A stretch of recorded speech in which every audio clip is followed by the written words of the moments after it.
You're listening to Make Some Noise Minisode number 561.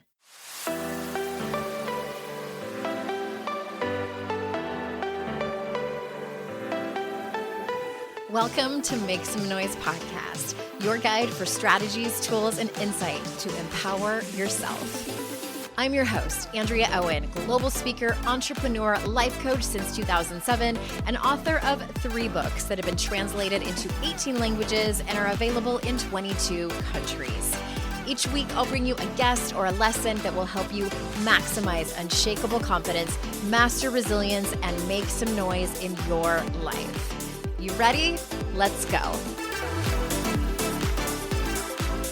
Hi, everyone. Welcome to another episode of the podcast. I'm so glad that you're here. And if you listen to the episode on Wednesday, my interview with Then Meet Sethi, you might have heard me talk about on November 15th, I'm going to go live on TikTok. And I wanted to remind you again, I really hope that you come. What's also exciting about this that I didn't mention in the last episode is that I'm hoping to do one of these minisodes live on TikTok and record it so you can see a little bit of a behind the scenes.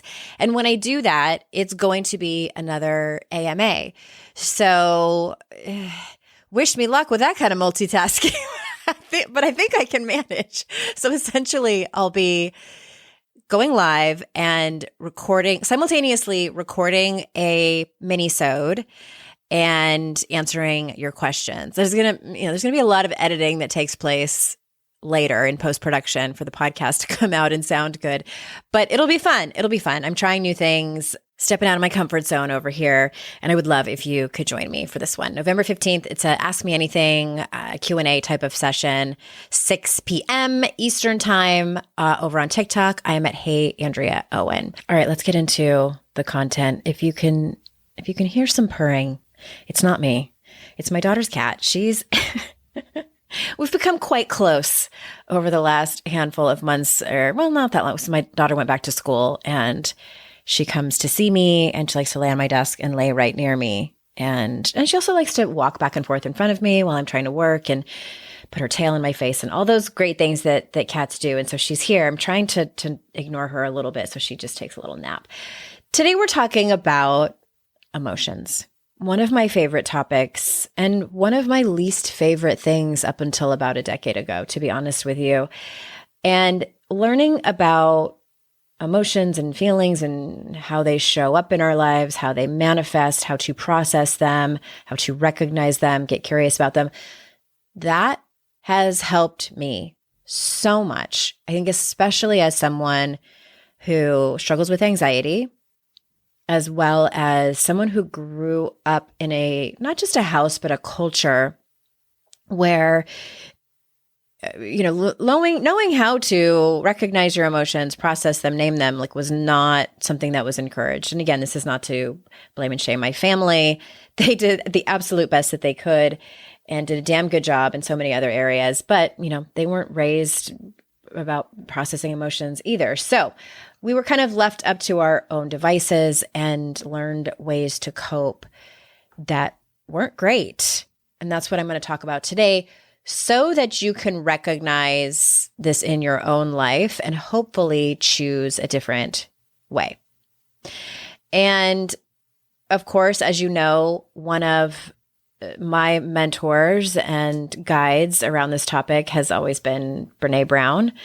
And I'm not just certified in her work, but I've been following her since 2009 and just have really enjoyed watching the trajectory of her work and how it's evolved. And in the book, Rising Strong, if you have a copy of it, you can check it out yourself. It's in chapter 4. And what she calls this, and I don't think that she coined this term. I think it's a term used in psychology and therapy offices. It's called offloading emotions. So I'm going to go through all of those. I'm sure I have talked about it on a previous podcast, but I'm not sure if I've talked about it in one specific show. So I'm going to talk to you about that. And before I do, the whole Rising Strong, and I actually teach this curriculum one-on-one if you're interested in doing it with me. But she talks about in the book Rising Strong, she talks about, she sort of breaks it down into three parts: the reckoning, the rumble, and the revolution. And the reckoning is the first part. It's where it's self-awareness is what it is. It's self-awareness. It's where you see where you're at. You know where you're at. You name it. You probably take responsibility and acknowledge anything that you need to do that with. And then you rumble, and the rumbling is the process. It's the processing of the emotions. It's the processing of the story that happened to us. And then the revolution is where you change things. So today I'm going to be talking, we're going to stay in those first two, in the reckoning and the rumble. And I love how she says this in the book. And she says, curiosity is a shit starter, but that's okay. Sometimes we have to rumble with a story to find the truth. Oh, I love that. I want to start by saying this. I believe we are far more emotional than we think we are. Emotions guide us. They cause us to react and respond in ways that many times we're not proud of. Anytime we have a quote unquote knee-jerk reaction, especially if we're in an argument with someone where we don't have a lot of time to process and think about what's going on with us, where we're coming from, what emotion we're actually in, we are usually responding from a highly emotional place. And it's typically not a healthy one. And yeah, I think it's what I just wanted to emphasize is that we are emotional beings who we have emotions first, and then we think. I truly believe we are running around far more emotional than we even realize. And the more that we can get in touch with that, the more then we can see it as quickly as possible so that we can get curious about it, shit starter, and maybe see where our emotions are kind of getting the best of us and choose something different. So I'm going to give you an example, and this comes straight from the book. And she talks about maybe kind of the thoughts that we might have when we're what she calls hooked, when we are triggered, when we're activated. So I'm quoting from the book. Maybe our thought is, I don't know what's happening, but I just want to hide. I just know I want to punch a wall. I want Oreos, lots of them. I feel in the blank, disappointed, regretful, pissed, hurt, angry, heartbroken, confused, scared, worried, etc. I am blank. I am in a lot of pain, feeling really vulnerable, in a shame storm, embarrassed, humiliated, overwhelmed, in a world of hurt. My partner ignored my bid for connection, and now I'm feeling something between anger and fear. My stomach is in knots. So that's kind of some thoughts that you might have, or even, maybe some feelings. They might not be specific thoughts. They might be feelings. I mean, all of you listening can probably relate to at least one of those. And so the hope is, the win is when you can pause for a moment instead of going for the Oreos, instead of lashing out because you're feeling hurt or disappointed or humiliated, instead of hiding because you're feeling all those things, you're feeling activated. So what curiosity would look like is to ask yourself, why am I being so hard on everyone around me? Why did I just snap at my teenager or my kid or my coworker or my partner? What is it that's setting me off?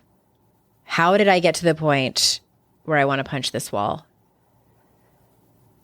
I want to dig in and get curious about why I'm so overwhelmed. Like, why can I not stop thinking about that conversation at work? I'm having a very strong emotional reaction. What's really going on? I know the Oreos aren't going to work. Or I know the wine isn't going to work. What's really happening? What's going on with my stomach? So those are kind of some pivots that you can take from the previous thing I was talking about regarding, noticing when things are happening in your mind, in your body, because things are happening in both of those places. So you can hopefully pause for a moment and think about what's really going on. I'm going to take a quick ad break. And when we come back, I'm going to talk to you about all the ways that we offload our emotions. Be right back.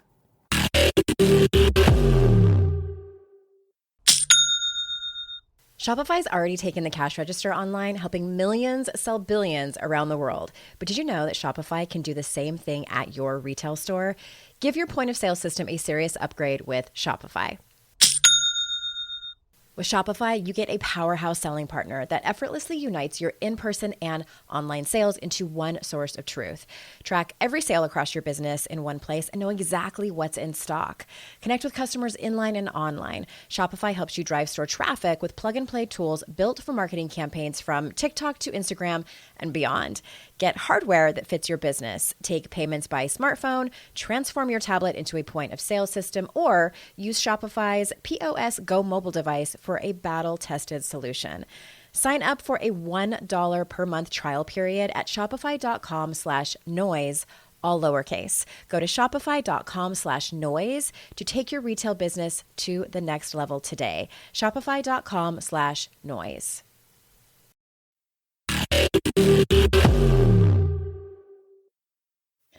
Okay, so before I get into these, you may, if you've never done this work before, if you've never, read the book, you might want to get out a piece of paper and start to jot some notes down. And also, as I go through these, you may want to jot down where this has ever been modeled for you, where you have seen this in your life, in your family, or any workplace, anywhere else. And if you do this, and I'll kind of touch on that a little bit, where we tend to see these types of ways of offloading hurt. And sometimes they are gender specific. So the first one is chandeliering.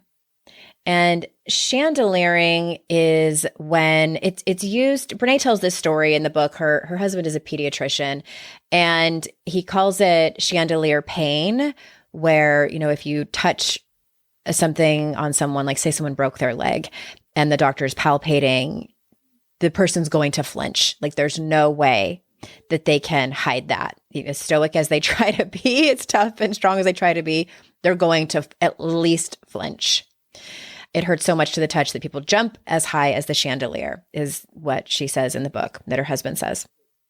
So people do this when, sometimes people do this when they ignore emotional pain. So, we pack down that hurt so much, and often we are convinced that it possibly can't surface. And then all of a sudden it will come out when someone gives you, you get an innocuous comment, even can send someone into a rage, or you completely break down in tears, or maybe you make a small mistake at work and you're even given, quiet and constructive feedback about it, and you fall into a shame attack. It hits that very, very tender place, and you jump out of your skin. She also talks about, in regard to chandeliering, how it's especially common and dangerous even in quote unquote power over situations where there's power differentials, because the person in the higher position or status is less likely to be held accountable for their overreacting, for them being unreasonable. And, these are places where people who don't have the power tend to get hurt and sort of bear the brunt of it. This happens in families, this happens in the workplace. And also what's happening is the stoicism and the kind of keeping it together in front of others, especially if it's people that you want to, that they want to impress or influence, happens. But then when they're around people that they have either physical power over, emotional power over, financial power over, they can explode. And again, it happens in families, it happens at schools, it happens in communities, it happens in offices. And then when you mix in things like gender, class, race, sexual orientation, age, it can be a really not great combination. We also see this with road rage and sporting events. You'll see a lot of chandeliering. And over time, this can be traumatic. And this is where the expression walking on eggshells comes from, when you are around someone who commonly does chandeliering. All right, so that's that. Bouncing hurt. I'm sorry, I'm giggling because raise his hand. All right, so with bouncing hurt, Brené talks about how this is largely led by our ego. And she says that our egos, she has a lot of metaphors and analogies. Our egos employ crews of ruffians, and that those ruffians are anger, blame, and avoidance. So when an experience happens that is an emotional one, we get our feelings hurt, we are disappointed with someone or something, we get angry. It's much easier for us to say, I don't give a damn, I don't give a shit. It's easier to say that than I'm hurt and I need to process it and talk about it. So the ego likes to blame, it likes to find fault, point fingers, make excuses, inflict payback and lashing out. Eek, fight fire with fire, I call that one. And it's the ultimate form of self-protection. So yeah, the ego is a huge fan of avoidance. Just, I'm fine. No, it's fine. Let's just move on. It's totally fine. Don't worry about it. We pretend that it doesn't matter, that we're indifferent, that we're impervious, and that will come back to bite you in the ass. I mean, just one reason is that is the birthplace of resentment. And resentment will fester and grow and grow and grow. And it's just bad news all around. The next one is numbing. I don't know if I really need to go into too much explanation with this one. I think that if you listen to this podcast, if you've read any of my books, you're well-versed. And maybe from experience, you're well-versed in it. But numbing are the things that we do, the things that we employ, the coping mechanisms that we employ when we are trying to avoid any kind of complicated, difficult emotion. And for my audience, for y'all, a lot of time this is alcohol, it can be food, it can be social media or the internet, it can be work. I know cleaning, some of them are, noble ways to numb out. And I was thinking about, I don't know if this is an interesting analogy or not, but I was thinking about the game Duck, Duck, Goose. Do you guys remember that one? If you're my age, it was definitely a game that we played, especially at school on rainy days when we had to be in the auditorium. And the way it works is all the children sit in a circle, and there's one child who goes around the outside of the circle, and every time they put their hand on another kid's head and they say duck, duck, duck, and then they pick someone and they say goose, and then the goose tries to chase them. And then if you, I can't remember if you either get caught or not, you have to sit in the middle, and the middle is called the what? It's called the mush pot. Do they still play this game? And so basically you're like the loser and you have to sit in the middle. And, everyone knows that you just lost. And it's called the mush pot. And I was thinking about that the other day, and I'm like, that's what it feels like to feel your feelings without any numbing. You just sit there feeling so incredibly exposed and vulnerable in the mush pot until it's not your turn anymore. God, how did we survive? Gen X and elder millennial childhoods. Geez Louise. So yeah, that's numbing. I don't know if I need to go into it anymore. Let's move on to the next one. which is one of my favorites, stockpiling hurt. This one is very common with women. I think chandeliering, I said things are gender specific. Chandeliering can be more common with men, and stockpiling hurt, very, very common in women. So she says, I'm going to quote, there's a quiet, insidious alternative to chandeliering, bouncing, or numbing hurt. We can stockpile it. We're not erupting with misplaced emotions or using blame to deflect our true feelings or numbing the pain. Stockpiling starts like chandeliering, with us firmly packing down the pain. But here, we just continue to amass hurt until the wisest parts of us, our bodies, decide that enough is enough. The body's message is always clear. Shut down the stockpiling or I'll shut you down. The body wins every time. End quote. She talks about Bessel van der Kolk's work from The Body Keeps the Score, which I've mentioned several times here. And there's a book that I have not read, so I can't attest to it, but I've read clips of it, read parts of it, and I'm a huge fan of Gabor Mate's work. And this particular book is called When the Body Says No. But he cites some research in there about autoimmune disorders, which are much more common in women. And, oh man, it gives me goosebumps to talk about it and even makes me a little emotional because I have coached so many women who have struggled with burnout, who've struggled with debilitating anxiety, insomnia, even clinical depression. And I am convinced that some of that stems from stockpiling hurt. In addition to, side note, I think for women, we tend to be the emotional shock absorbers for other people in our life who struggle with their own emotional intelligence, emotional agility, and we take it on and we absorb it and we stockpile theirs too. I know I have absolutely done this.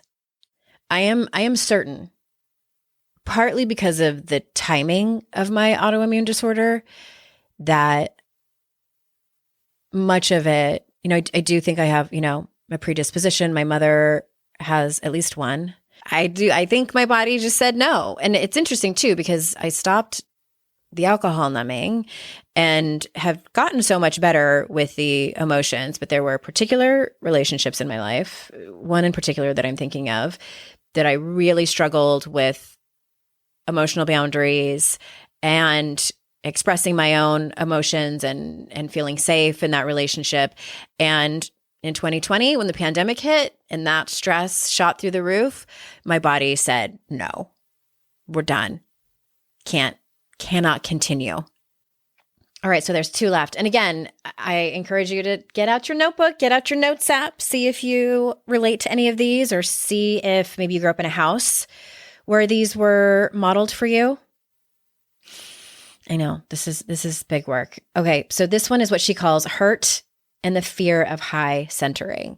So Brené describes, this is like the worst when this happens, where she ran over in her car a cement median in a parking lot and got stuck. And so she couldn't, she knew she was stuck. She couldn't move forward and she couldn't move back. And this is closely related to when I talk about the point of no return. When you see what is happening and you're like, okay, I don't want to move forward to walk into this and process all of this emotion and this experience or whatever, but I also can't unsee it. I can't move back. And so this particular way of offloading the emotions is you're just avoiding and you deny the feelings, any feelings that you might have out of fear of that getting stuck part. She says, quote, if I recognize my hurt or fear or anger, I'll get stuck.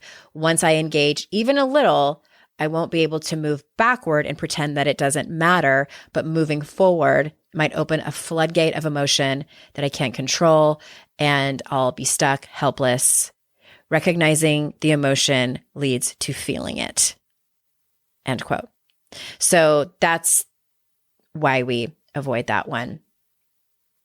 And the very last one is what she calls the umbrage.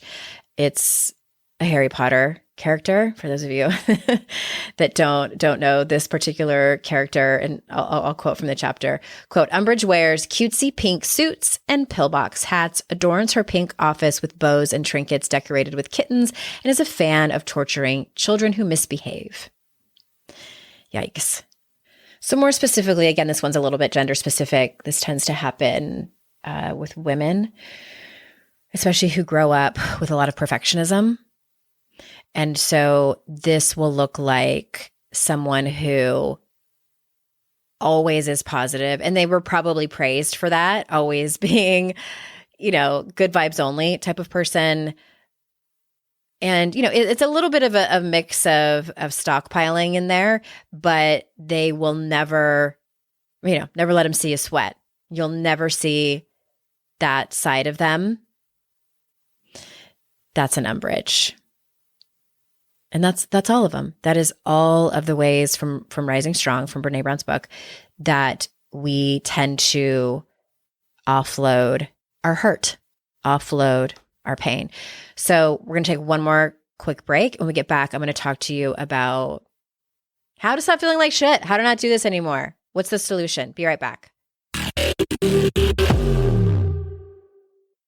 When you're listening to a song on the radio and you get the profound feeling that the song playing was written about you, now imagine having the power to gift that same incredible feeling to someone you love with an original song from Songfinch that actually is written just for them. Songfinch lets you create an original radio quality song inspired by your own life and the people you love. It's completely unique, personal, and lasts forever. Whether your song is for Father's Day, an upcoming graduation, wedding, or anniversary, or even just a gift to show your loved one how much you care, start your song now to lock in one of Songfinch's top artists. I gifted Songfinch to myself, a song about my late father, and I'm so excited to play you a clip. Flipping through the slides of learning how to live and how to love, and coming undone a father, daughters without, so she writes it down. One of my clients heard about Songfinch from this podcast, and so she had a song created for her son who was graduating, and she told me that they both cried when she played it for him and that it exceeded her expectations.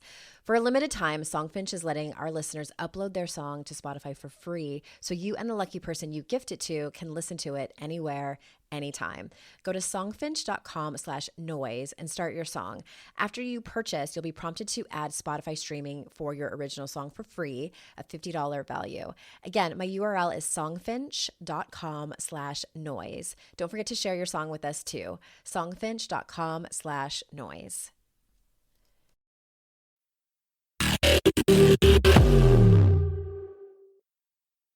All right, so what is the solution? There are solutions. The first one is so important, and that's the getting curious part. That's what I talked about in the very beginning.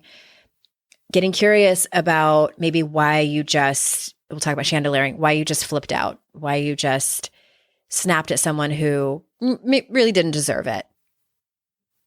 Why you just broke down crying. Maybe it's a little more obvious. Why your stomach is in knots. Maybe wondering why you woke up with anxiety this morning. And I want to add in here, during this process, having lots and lots of self-compassion. I'm never going to stop talking about this, because I think especially if you're in the beginning stages of really learning how to process your emotions and do this work, sometimes we can get a little hard on ourselves and say things like, I feel like I should be farther along by now. Why would I get triggered by that? Why am I getting so activated about this? This person shouldn't matter to me that much anymore. I'm an adult. Why am I letting my mother's actions bother me this much? I'm 5 years older than my boss. Why on earth would I let them get to me? Things like that. So self-compassion, we tend to not have a lot of control over our emotions, if any at all. So it is just information. It is just your body trying to take care of itself. It will pass, I promise. It might hurt like a motherfucker, but it will pass. So give yourself a break. You're human. And it happens to everybody. It happens to everybody. Brené talks about permission slips. And this can be helpful if you like to take this kind of action that, I don't know, you're writing things down, you're sort of making a declaration, an intention. It can even be a ritual of sorts. So you are giving yourself permission, giving myself permission to feel my feelings, giving myself permission to create different patterns for myself, create different ways of being than the ones I was taught growing up. Give yourself permission to cry. Give yourself permission to be vulnerable. Whatever it is that you feel like you're resisting, you just write it out on a piece of paper. What do you need to give yourself permission for? What have you been hard on yourself about? What have you not been allowing yourself to do that you might not have even been aware of until, until you listen to this podcast episode? The other one is tactical breathing. Did you know that I was going to talk about breathing? I remember when I first was being trained in this work, it's been almost 10 years, 9.5 years. When they got to this part, I was like, you're joking, right? You're going to tell me to breathe? But the research, you guys, the research around how much it helps when we pay attention to our breath, when we intentionally create new breath patterns. There's several different ways. In the book, she talks about box breathing. It's also called square breathing, where you breathe in for 4 seconds, you hold it for 4, you breathe out for 4 seconds, and you hold that for 4. You start the process at least 3 times. Another one I like is the 4-7-8 technique. I believe it is like an ancient yogic technique, pranayama, if I'm not mistaken. Don't quote me on that. But you breathe in for 4, hold for 7, and breathe out slowly 8 counts. So it's breathe in 4, hold 7, breathe out 8. That one has been proven to calm your nervous system, which, that's what's going off when our emotions are kind of getting the best of us and taking over. It's the nervous system has been activated. So really any kind of breathing that is intentional, the box breathing or the 4-7-8 technique, if you really give it a chance, it can help tremendously in calming your nervous system. Journaling is another one. Hopefully you can do it in the moment. You can open up the notes app on your phone, or, if you have a journal, pull it out of your purse, pull it out of your desk drawer at work and start furiously scribbling, or maybe you're not furious, but whatever it is, anytime you can get it out on paper, it's going to be helpful. Even if you talk it out in your voice memo or by yourself in the car, it can help so much to do that. And also talking to someone is another way to process your emotions. I heard somewhere, I don't know how accurate this is or if there's any research to back it up, but people who identify as extroverts tend to find it helpful to process their emotions out loud. So this can be in talk therapy. It can be with a friend that will listen to your, I don't know if you use any voice memo, either via text or, apps like WhatsApp or Voxer. I have a friend and we used to call it like leaving each other podcast episodes, where we would talk about things. And sometimes they were, innocuous life things, but sometimes they can be bigger situations and experiences that we have where we can just get it out to someone who is willing to hear about it. Another thing you hear Brené say is You should share your story with people who've earned the right to hear it, which is more on that in another podcast episode. But talking it out with either a friend or a therapist or with ourselves.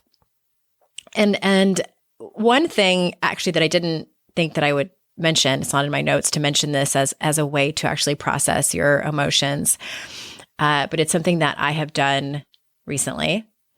And I've spoken about it here on the show before about how, for me personally, I find it fairly easy to access the emotion of anger and even rage. And I know that I am probably in the minority there, that most women, maybe many women, it's more fair to say, really struggle with that emotion, anger and rage, partly because culturally we are taught that, to be a good girl, much of our value is wrapped up in our emotions and how we express them. And anger is definitely a quote unquote unattractive one. And maybe it's something that your family explicitly said, or it just feels really scary or unfamiliar or uncomfortable or vulnerable. It can tend to be up there with the emotions that are uncomfortable and vulnerable. So I want to just acknowledge that.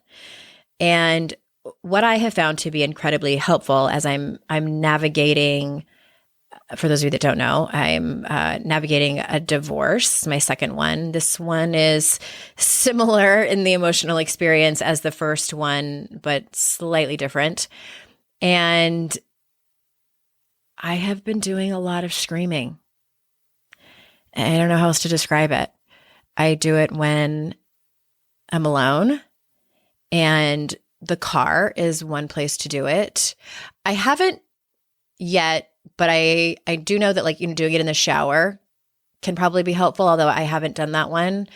I just haven't felt the need to when I'm in the shower. I feel a little bit more relaxed when I'm there.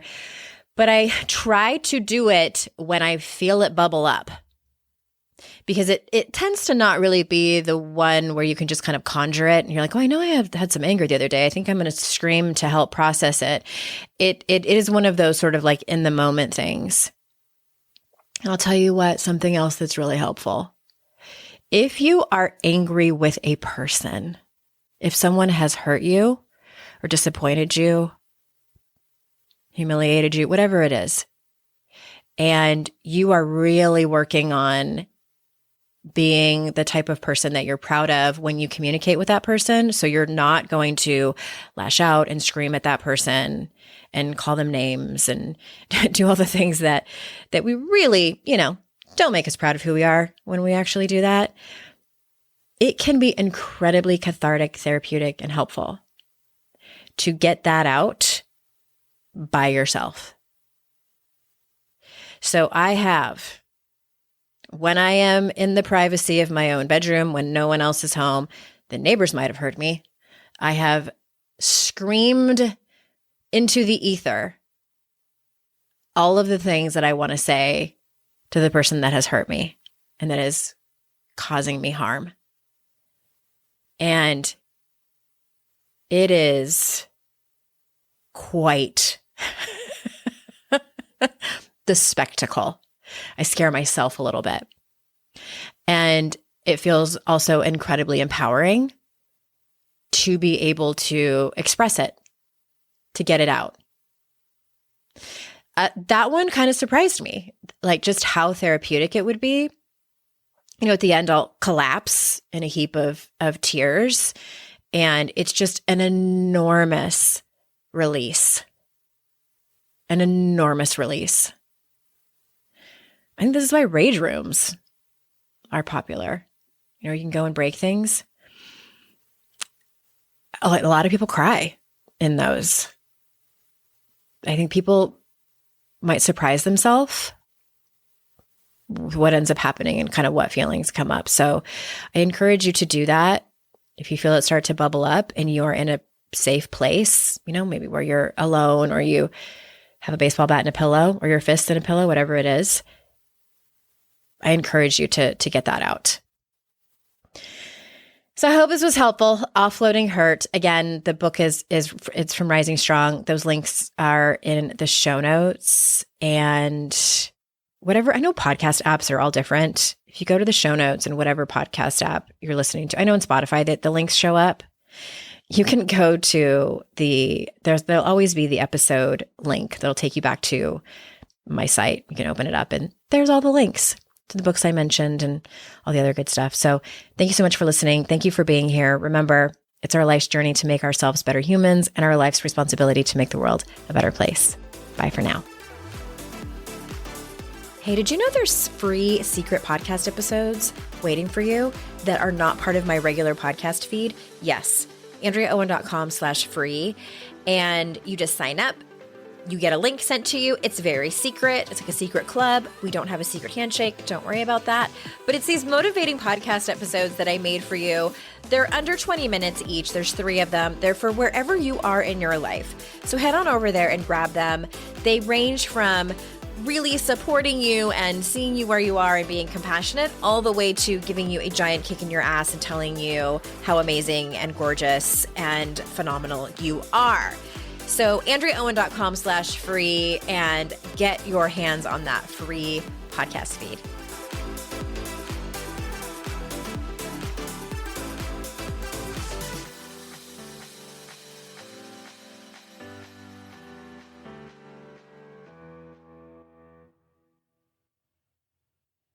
I'd like to introduce you to the Minimalist Moms podcast. It's hard enough being a mom, and the last thing you need is stress from too much stuff and an overcrowded schedule.